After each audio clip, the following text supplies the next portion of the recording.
الحمدللہ آج کے اس پروگرام کا عنوان ہے پاک فوج۔ اعوذ باللہ من الشیطان الرجیم، بسم اللہ الرحمن الرحیم۔ الصلاۃ والسلام علیک یا سیدی یا رسول اللہ وعلی ازواجک و اصحابک و آلک یا سیدی یا حبیب اللہ۔ الحمدللہ لاہور شہر میں آج بروز جمعۃ المبارک 9 محرم الحرام 1445 ہجری اور 28 جولائی 2023 عیسوی کا دن ہے۔ پچھلے روز یعنی 27 جولائی کو پاکستان کی سینٹ میں پاکستان کے وزیر دفاع مسلم لیگ کے خواجہ آصف نے فوج کی عزت کے حوالے سے اور فوجی تنصیبات پر حملوں کے حوالے سے چند بل سینٹ میں پیش کیے، جن کو چند منٹوں کی کارروائی کر کے پاکستانی قانون کا حصہ بنا دیا گیا۔ اب اگلا سٹیپ صرف صدر مملکت کے دستخط ہونا باقی رہ گئے ہیں، لیکن یہی قانون قومی اسمبلی سے کسی زمانے میں پیش ہوا، پھر سینٹ میں پہنچا اور اب یہ ایک سینٹ کی طرف سے بھی منظور کر دیا گیا۔ چند باتیں پاک فوج کے حوالے سے اس حقیر کی طرف سے عرض ہیں کہ فوجی تنصیبات سرکاری املاک شمار ہوتی ہیں، سرکار کی ملکیت شمار ہوتی ہیں،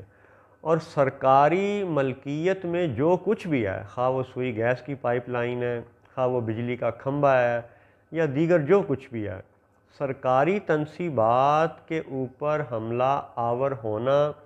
یا سرکاری مال کو نقصان پہنچانا یہ تو پرانا قانون تھا اور آج بھی ہے، تو پھر پرانے قانون کی موجودگی میں اس نئے قانون کی ضرورت کیوں پڑی؟ تو اس ضرورت کو یوں تھوڑا سا بیان کیا جا سکتا ہے خواجہ آصف صاحب کے لیے بھی، سینٹ کے ممبران کے لیے بھی اور اپنے دوستوں اور بچوں کے لیے بھی، کہ اس سارے کھیل تماشے میں، یہ لفظ کھیل تماشا ایسے ہی نہیں کہا جا رہا، یہ واقعی سچ ہے کہ آج کی یہ اسمبلیاں اور آج کے یہ سینٹ اور یہ نام نہاد قانون ساز ادارے محض کھیل تماشا ہیں، کیونکہ ان کے ممبران نہ تو علم حدیث کا فن جانتے ہیں، نہ یہ قرآن پاک کے علوم کے ماہر ہیں،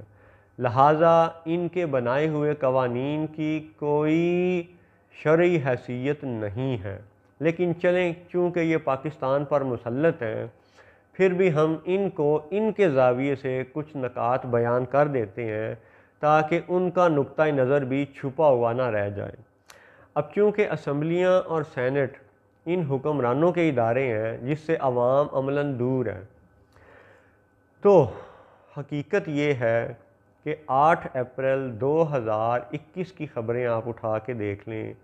پی ٹی آئی حکومت میں تھی، عمران خان صاحب وزیر اعظم تھے،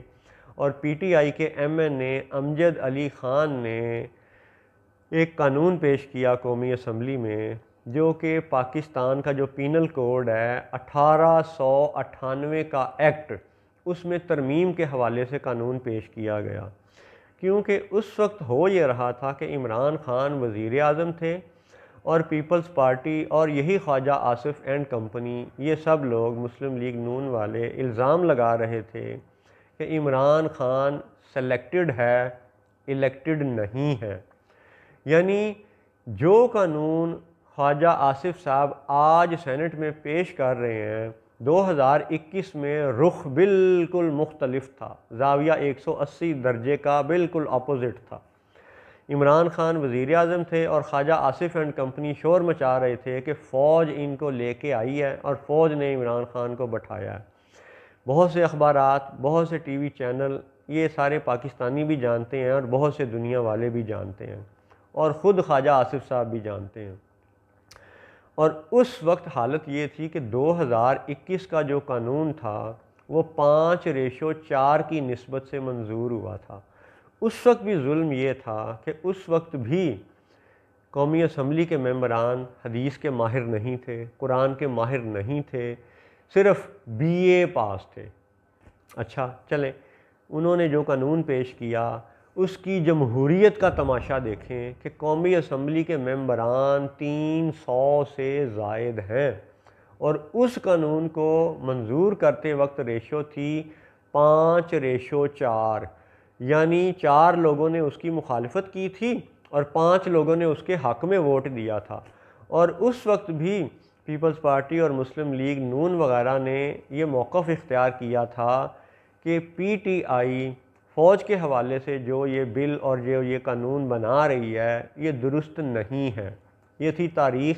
صرف یاد دہانی کے لیے پیش کی گئی ہے۔ اور آج 2023 عیسوی میں حالت یہ ہے کہ وزیر دفاع خواجہ آصف صاحب، جو کہ خود ایک بہت بڑے تاجر بھی ہیں اور صنعت کار بھی ہیں اور بہت سے معاملات کو کئی دہائیوں سے دیکھ چکے ہیں اور دیکھ رہے ہیں، اب انہوں نے جو یہ بل پیش کیا ہے فوج کی عزت کے حوالے سے اور فوجی تنصیبات پر حملوں کے حوالے سے، تو عرض ہے کہ جب پاکستانی تنصیبات پر اور پاکستانی سرکاری املاک پر حملہ پہلے بھی جرم تھا، تو اب دوبارہ سے اس قانون کو آرمی ایکٹ 1952 کے حوالے سے کیوں پیش کرنا پڑا؟ وہ اس لیے پیش کرنا پڑا کہ اب حالات یہ ہیں کہ پاکستانی اور پی ٹی آئی والے الزام لگا رہے ہیں کہ شہباز شریف کو فوج نے اور فوج کی متعلقہ ایجنسیوں نے لا کر کے حکومت میں بٹھا دیا ہے۔ اب یہ سلیکٹڈ ہونے کے یعنی اس الزام میں آ گئے ہیں جو یہ 2021 میں عمران خان پر الزام لگا رہے تھے۔ بالکل 180 درجے کا زاویہ بن گیا ہے، اور یہ ہے مکافات عمل، یہ ہے اللہ کی حکمتیں، یہ ہے اللہ کی شانیں کہ اللہ تعالیٰ شر میں سے خیر کو برآمد فرما سکتا ہے اور اسی طرح اس کا ریورس بھی پاسبل ہے۔ یہ اللہ کی حکمتیں ہیں۔ اچھا، اب یہی خواجہ آصف صاحب جنہوں نے ابھی ایک بل یہ پیش کیا کہ جی جو فوج کی کسی افسر کی یا فوج کی بطور ادارہ توہین کرے گا اس کو لاکھوں روپیہ جرمانہ بھی ہوگا اور اس کو 2 سال قید کی سزا بھی دی جائے گی۔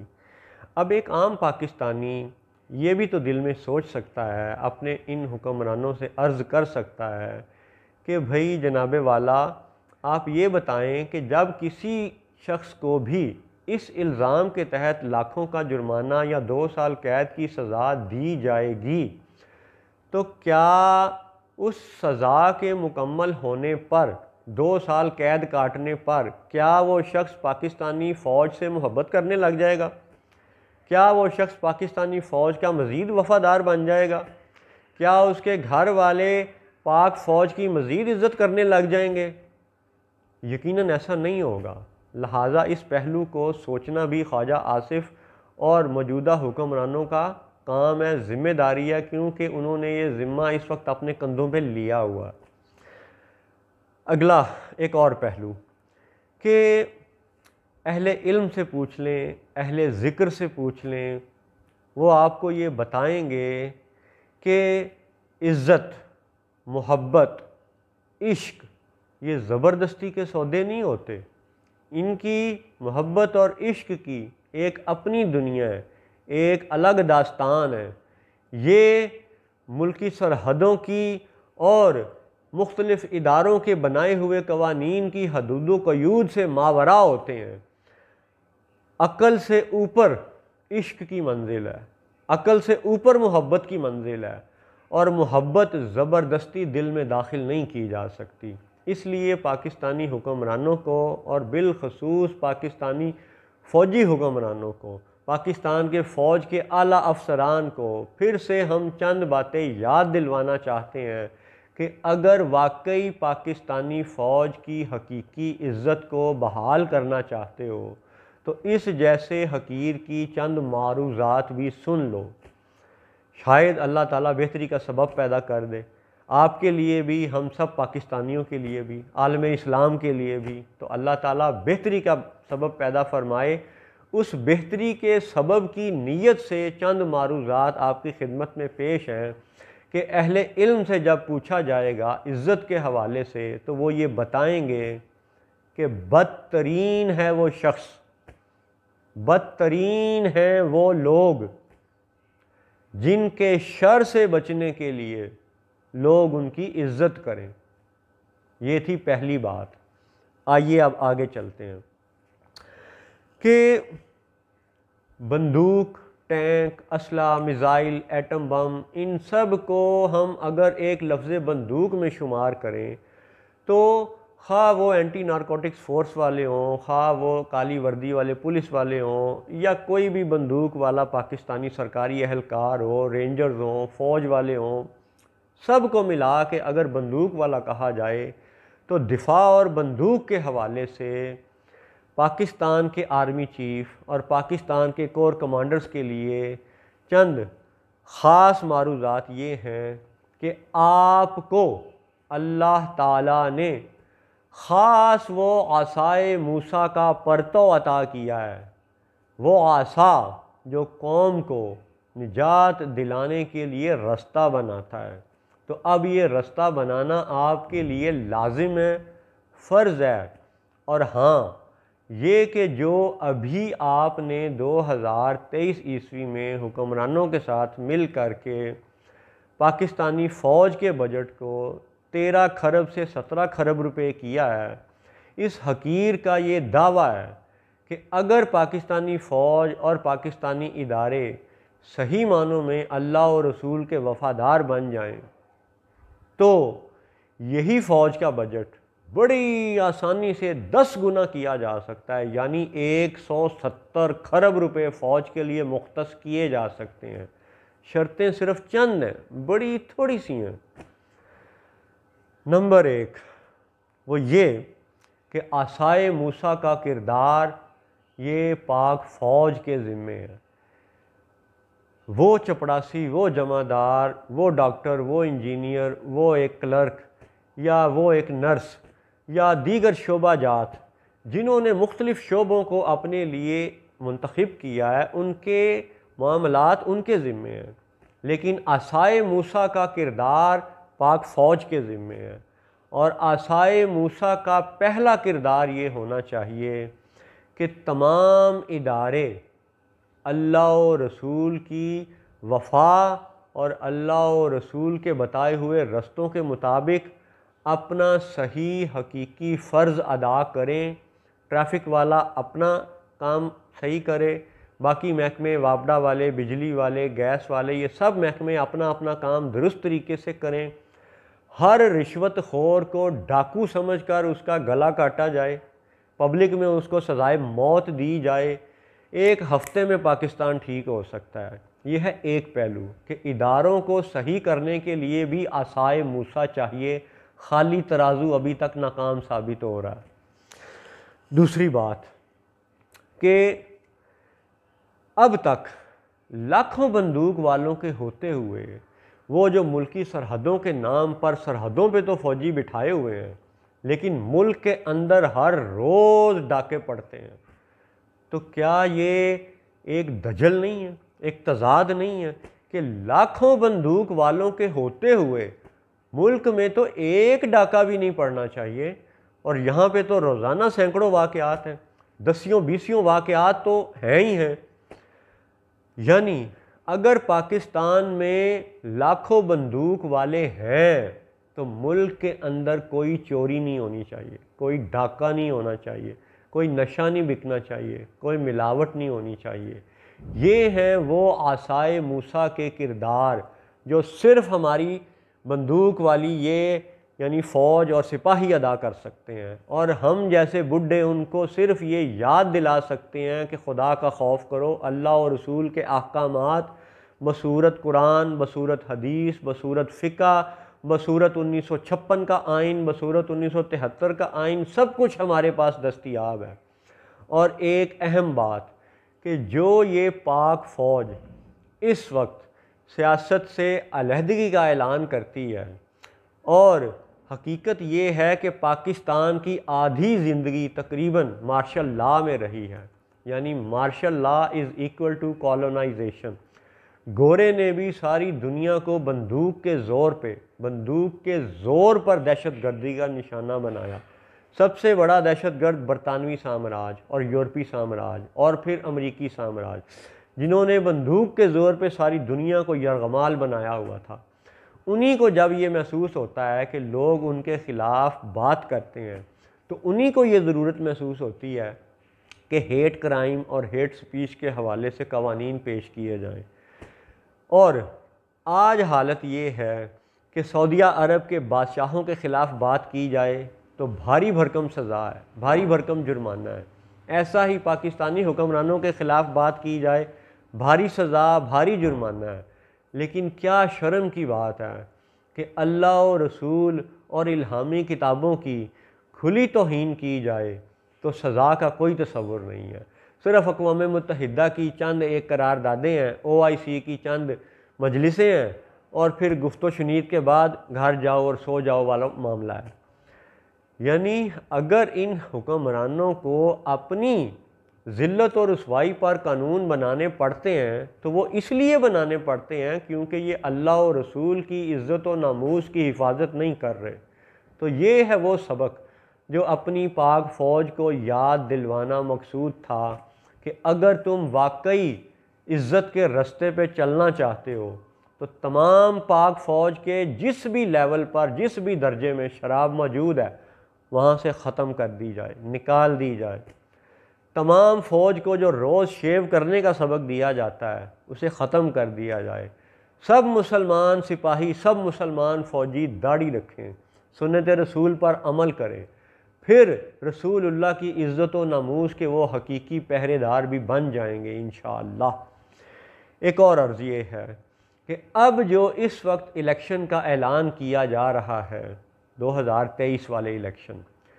تقریباً 42 ارب روپے صرف الیکشن کے انعقاد کا خرچہ ہے جو سرکار کرے گی، جو سرکاری خرچہ ہے۔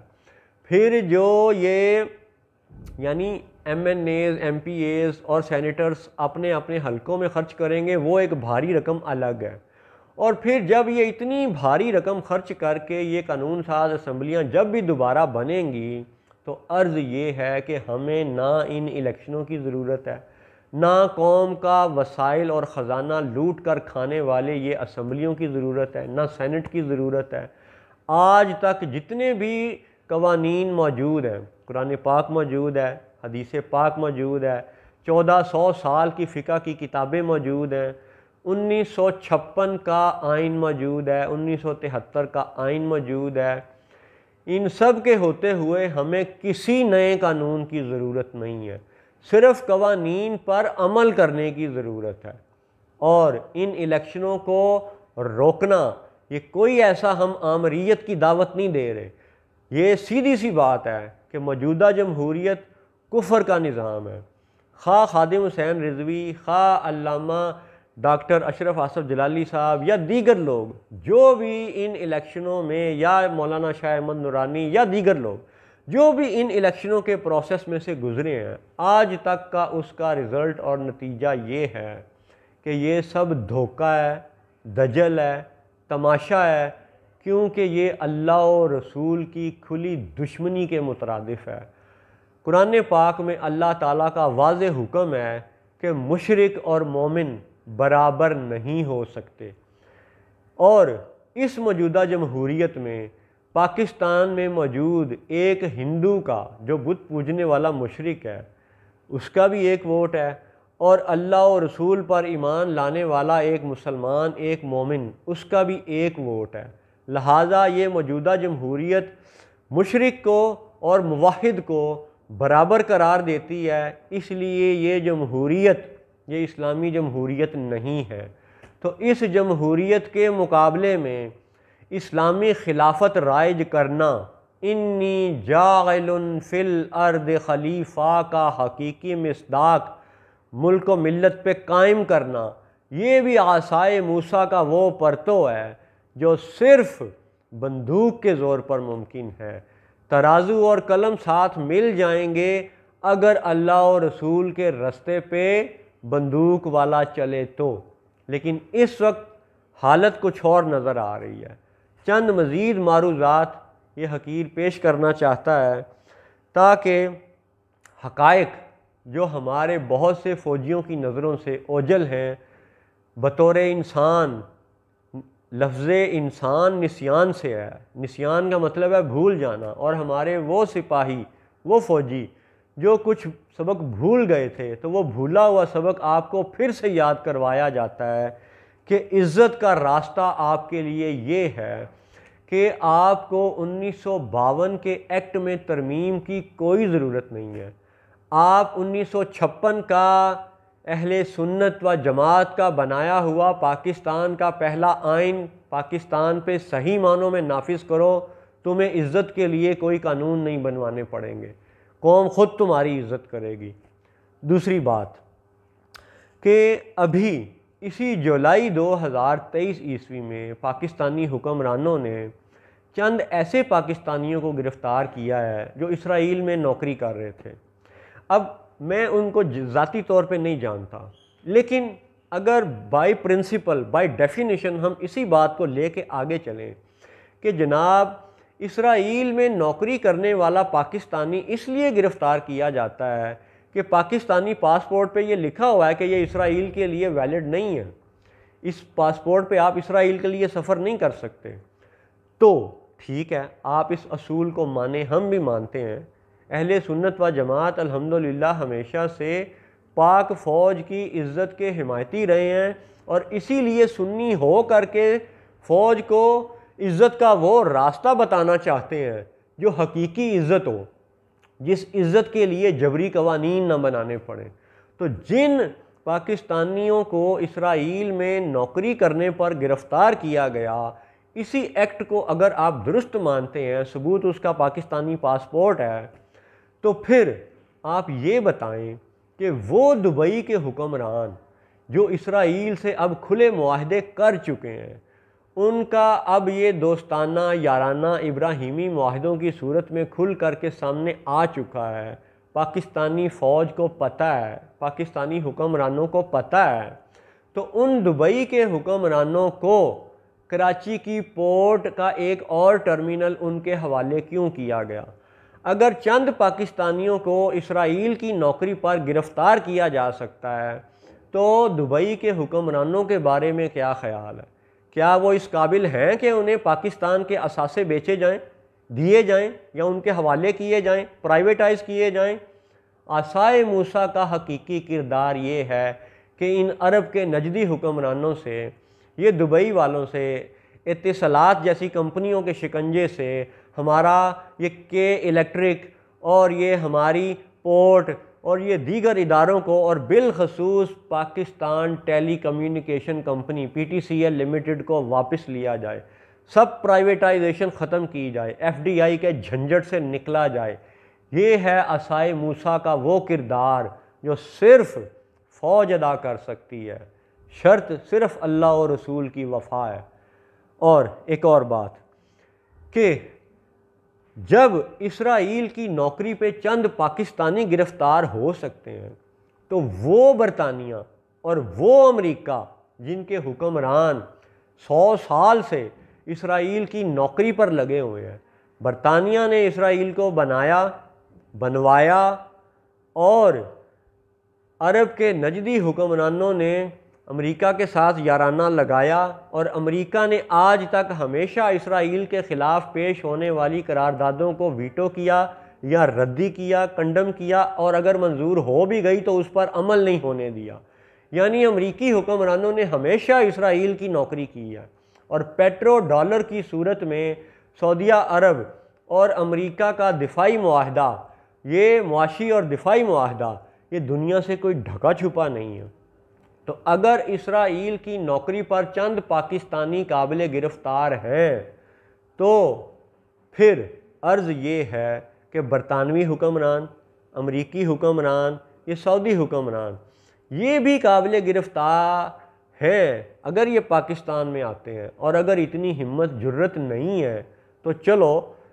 اتنی رعایت ہم بطور عوام اپنے بادشاہوں کی خدمت میں عرض کر سکتے ہیں کہ ٹھیک ہے اگر آپ ان کو گرفتار نہیں کر سکتے، اتنا تو اپنے ایمان کا مظاہرہ کریں کہ بھائی انہیں بولیں اسلام آباد سے اپنی امریکہ صاحب اپنی ایمبیسی اٹھائیں پارلیمنٹ کے قریب سے اور چلے جائیں یہاں سے، تمام ملک میں سے اپنی بلیک واٹر اور دیگر تنظیموں کو اٹھائیں اور نکل جائیں یہاں سے، اب ہمیں دوبارہ کوئی ریمنڈ ڈیوس جیسا کیس نظر نہ آئے۔ یہ ہے عصائے موسیٰ کا وہ کردار۔ اور اگر گرفتار کرنے کی ہمت نہیں ہے تو کم از کم اپنے گھر میں داخلے کی اجازت تو نہ دو انہیں۔ اور یاد رہے کہ اللہ تعالیٰ نے المسیح الدجال کو سب سے بڑا فتنہ قرار دیا ہے، یہ بھی حدیثیں ہیں۔ اور نجد سے اٹھنے والے یہ اس نجدی گروہ کو قرن شیطان قرار دیا ہے، یہ حدیث آج بھی بخاری شریف میں موجود ہے۔ اچھا، عصائے موسیٰ کے حوالے سے اگلا سبق آپ دیکھیں کہ جن حکمرانوں کو اپنی اور اپنے بندوق والوں کی عزت کے لیے جبری قانون بنانے پڑ رہے ہیں، وہ اس لیے بنانے پڑ رہے ہیں کہ میکرون جیسے کھلے کافر، جس نے کفر کی کھل کے حمایت کی اور کھل کے میکرون نے اپنے کافر ہونے کا ثبوت دیا، حتیٰ کہ اقوام متحدہ میں بھی میکرون کے خلاف قراردادیں پیش ہوئیں، اس واقعے کے بعد بھی میکرون کے ساتھ سعودیہ عرب کے محمد بن سلمان نے دوستانہ یارانہ لگائے رکھا، اس کو اپنے ملک میں بلایا، اپنے محلات میں بلایا، اسے کھانے کھلائے، اسے گلے لگایا، اس کے ساتھ ہاتھ ملایا، اس کے ساتھ معاہدے سائن کیے۔ یہی سب کچھ پاکستانی حکمرانوں میں سے شہباز شریف پر بھی لاگو ہوتا ہے کہ اس کھلے کفر کے بعد شہباز شریف نے بھی میکرون جیسے صدر کو گلے لگایا، اس کے ساتھ معاہدے کیے، ہاتھ ملایا۔ تو جب مکہ والے اور اسلام آباد والے ایسے حکمران ہیں کہ کھلے کافر کے ساتھ وہ دوستیاں لگا رہے ہیں، تو پاک فوج کے ذمے عصائے موسیٰ کا یہ کردار ہے، ان کے اوپر یہ فرض ہے کہ وہ ان حکمرانوں کی حفاظت چھوڑ دیں۔ وہ سپاہی فوجی جو سعودیہ عرب کے آل سعود اور نجدی حکمرانوں کی حفاظت پر مامور ہیں، انہیں واپس بلا لیا جائے۔ مکہ اور مدینہ کا اللہ تعالیٰ نے اپنے ذمے حفاظت کا ذمہ لے رکھا ہے، کچھ نہیں ہوگا مکے کو، کچھ نہیں ہوگا مدینے کو انشاءاللہ۔ بلاؤ ان فوجیوں کو واپس اور آل سعود کی حفاظت چھوڑ دو جو میکرون جیسے صدر کے ساتھ جفیاں ڈالتے ہیں۔ ایسے ہی شہباز شریف اینڈ کمپنی کی حفاظت چھوڑ دو جو میکرون جیسے صدر کے ساتھ جفیاں ڈالتے ہیں۔ اور عصائے موسیٰ کا کردار یہ ہے کہ اگر واقعی پاک فوج کو اپنی عزت و ناموس بحال کرنے کا خیال آ گیا ہے تو اس کے دو تین اہم نکات یہ ہیں کہ فاریکس پیرٹی کا دجل ختم کیا جائے۔ یاد رہے کہ پاکستان کو 1958 کے زمانے میں آئی ایم ایف کے شکنجے میں پھنسانے والے بھی پرانے فوجی تھے۔ انہی پاکستان کے پرانے فوجیوں نے ہی پاکستان کو، یہ عام فوجی نہیں، اوپر ٹاپ والے لوگ، انہوں نے ہی پاکستان کو آئی ایم ایف کے شکنجے میں پھنسایا تھا۔ اور اگر آج 1952 کا ایکٹ، اس میں ترمیم یاد آتی ہے حکمرانوں کو اور فوج خاموش ہے، تو پھر 1952 سے زیادہ ضروری ہے 1956 کا آئین، اسے بحال کیا جائے۔ دوسری بات کہ اگر آپ یہ غور کریں کہ یہ سب معاملات پاکستانی فوج نہیں کرے گی تو کیا اس عام شہری سے یہ توقع کی جا سکتی ہے کہ ہم یہ سب معاملات قابو میں کر لیں گے؟ نہیں کر سکتے۔ اس فاریکس کے دجل کو پاکستانی قوم پر طاری کیا تھا پاک فوج کے بڑوں نے۔ تو آج 2023 میں پاک فوج کے بڑے افسروں پر یہ لازم ہے، فرض ہے، واجب ہے کہ وہ اپنے سابقہ افسران کے کیے ہوئے بدعمالیوں پر اگر اب اس کو صاف کرنا چاہتے ہیں، اس کو ختم کرنا چاہتے ہیں، تو قوم کو آئی ایم ایف کے چنگل سے نجات دلائیں، فاریکس پیرٹی کو 1:1 پہ لے کے آئیں۔ پاکستانی روپیہ، بنگلہ دیشی ٹکا، بھارتی روپیہ، سعودی ریال، برطانیہ کا پاؤنڈ سٹرلنگ، امریکہ کا ڈالر، یہ سب کرنسیاں 1:1 پہ ہونی چاہیے، جو کہ ان کی بنیاد تھی۔ تو جب بنیاد پہ واپس جاؤ گے تو عزت تمہاری خود ہی بحال ہو جائے گی۔ یعنی جب قوم کو آئی ایم ایف کے چنگل سے، یعنی فاریکس پیرٹی کے دجل سے نجات دلوا دو گے تو یقین کرو تمہیں عزت کے لیے قانون نہیں بنوانے پڑیں گے، قوم تمہارے ہاتھ چومے گی، تمہارا ماتھا چومے گی۔ اور اگر تم چاہتے ہو کہ قوم تمہارے پاؤں بھی چومے تو پھر آخری عرض بھی سن لو، آخری عرض یہ ہے کہ آج بھی پاکستانی پاسپورٹ پر یہ لکھا ہوا ہے کہ یہ اسرائیل کے لیے کارآمد نہیں ہے، تو اس کا مطلب ہے کہ ہم سب پاکستانی ادارے پاک فوج سمیت اس بات کے پابند ہیں کہ اس پاسپورٹ پر لکھے ہوئے جملے کی حقیقی روح کو معاشرے میں رائج کریں، جس کی صورت یہ ہے کہ ہم غزہ کے مسلمانوں کو، فلسطین کے مسلمانوں کو، مسجد الاقصی شریف کو دوبارہ سے اپنی اصل حالت میں بحال کرنے کے لیے کھلم کھلا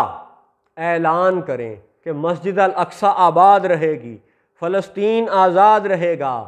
اور یہ نام نہاد بالفور ڈیکلریشن کی پیداوار اسرائیل کو ختم کر دیا جائے گا، صفحہ ہستی سے مٹا دیا جائے گا، یروشلم کو پھر سے سلطان صلاح الدین ایوبی رحمۃ اللہ علیہ کی طرح فتح کیا جائے گا، یروشلم کو سیدنا عمر فاروق رضی اللہ تعالی عنہ کی طرح دوبارہ سے 17 ہجری کے مصداق پھر سے فتح کیا جائے گا۔ تو جب تم یہ اعلان کرو گے تو اس کا اگلا مرحلہ یہ آئے گا، چونکہ وہاں پہ تمہیں خطہ عرب میں فوج بھیجنی پڑے گی، تو لہٰذا جس طرح عراق اور کویت کی جنگ میں اور پھر 2003 والے واقعے میں سعودیہ عرب نے امریکی فوجوں کو اور باقی یورپی فوجوں کو اپنے اڈے دیے، اپنی سرزمین دی، زمین بھی دے دی، زر بھی دے دیا، دیگر کئی طرح کا تعاون بھی کیا، تو وہی تعاون سعودیہ عرب سے پاکستانی حکمرانوں کو بھی مانگنا پڑے گا، لینا پڑے گا۔ یعنی وہ زر اور زمین جو سعودیہ عرب امریکہ کو دے سکتا ہے، تو وہ سعودیہ عرب پاکستانی فوج کو بھی زر دے، زمین دے، باقی ہر طرح کا تعاون کرے۔ انشاءاللہ اسرائیل کو ختم کر کے فلسطین کو آزاد ہم پاکستانی کر کے دکھا سکتے ہیں۔ یہ اللہ کا وعدہ ہے کہ انی جاعل فی الارض خلیفہ، خلافت قائم ہوگی، ضرور ہوگی، اور یروشلم سے ہوگی، آغاز ہی اس کا یروشلم سے ہوگا، اور انشاءاللہ مکہ پر بھی خلافت آئے گی اور کنگڈم شپ ختم ہو جائے گی۔ یہی ہے انی جاعل فی الارض خلیفہ کا وہ سبق جو صرف عصائے موسیٰ کے ذریعے ممکن ہے، اور یہ کردار ہماری فوج کو ادا کرنا ہے۔ یہ ہے وہ بھولا ہوا سبق جو ہمارے سپاہی کو یاد دلانا اس بڈھے کی ذمہ داری ہے، اپنے فوجی کو یاد دلانا اس بڈھے کی ذمہ داری ہے۔ اس بڈھے نے اپنا یہ فرض اس نیت سے ادا کیا کہ اللہ کی رضا سے 3 ہمارے لیے درجات رکھے گئے ہیں کہ یا تو ہاتھ سے جہاد کرو، جس میں تلوار اور بندوق سب شامل ہے، یا زبان اور قلم سے جہاد کرو، اور یہ عرضداشت، یہ تقریر اسی اللہ کی رضا کے لیے ہے۔ اور پھر تیسرا درجہ یہ ہے کہ اگر کچھ نہیں کر سکتے تو کم از کم کافر اور منافق کو دل میں برا ضرور سمجھو، اور یہاں سے دل سے یہ جبری قانون کسی کی نفرت کو ختم نہیں کر سکتے اور کسی کی محبت کو یہاں زبردستی ڈال نہیں سکتے۔ تو آج کے پروگرام کا خلاصہ یہ ہے کہ اگر پاک فوج چاہتی ہے کہ لوگ اور قوم تمہارے قدم چومیں، تمہاری قدم بوسی کریں، تو اللہ کی قسم یہ قوم تمہارے قدم چومے گی، تمہاری قدم بوسی کرے گی۔ تم یروشلم کی فتح کا اعلان جناب سیدنا عمر فاروق رضی اللہ تعالی عنہ کی سنت پر عمل کرنے کے انداز میں اعلان کر کے دیکھو، پھر دیکھو کہ جہاد کا وہ جذبہ بیدار ہوگا کہ قوم خود تمہارے قدم چومے گی اور اپنے بچوں کو تمہارے لیے پیش کرے گی کہ لو اے فوجیو، اب تم ان بچوں کو جیسے چاہے اللہ اور رسول کی رضا کے لیے استعمال کرو۔ اور یہ پھر سے یاد دلوایا جائے